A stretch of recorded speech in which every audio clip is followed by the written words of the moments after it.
Hi అండి అందరికీ. ఈరోజైతే నేను బీన్స్ కర్రీ ఎలా చేసుకుంటానో మీకు చూపిస్తాను.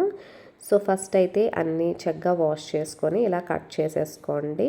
నేనైతే ఈరోజు కుక్కర్లో చేయాలనుకుంటున్నాను, ఫాస్ట్గా అయిపోతుందని. ఫస్ట్ పోపు దినుసులు పచ్చిమిర్చి వేసేసుకొని కొంచెం కలిపేసుకోండి. ఆనియన్స్ ఇంకా జింజర్ గార్లిక్ పేస్ట్ ఉంటే వేసేసుకోండి. అది ఆప్షనలే, మీకు కావాలంటే వేసుకోవచ్చు, లేకపోతే స్కిప్ చేసేసేయండి. సో నెక్స్ట్ అయితే వెజ్జెస్ అవి యాడ్ చేసుకొని ఉప్పు ఇంకా పసుపు వేసి కొంచెం కలిపేసుకోండి. మీకు వాటర్ అయితే వాటరీగా కావాలంటే ఎక్కువ వాటర్ వేసుకోండి, లేదు నార్మల్ మీడియం కొంచెం ఫ్రైలా కావాలంటే తక్కువ వాటర్ వేసుకోండి. సో నేనైతే 3 విజిల్స్ అయ్యాక ఆపేసాక ఓపెన్ చేస్తే ఇలా వచ్చింది. కొంచెం వాటరీగా ఉందని నేను మళ్ళీ హీట్ చేసుకున్నా, దగ్గరికి చేసుకున్నా. ఇదైతే చపాతీలోకి కూడా బాగుంటుంది.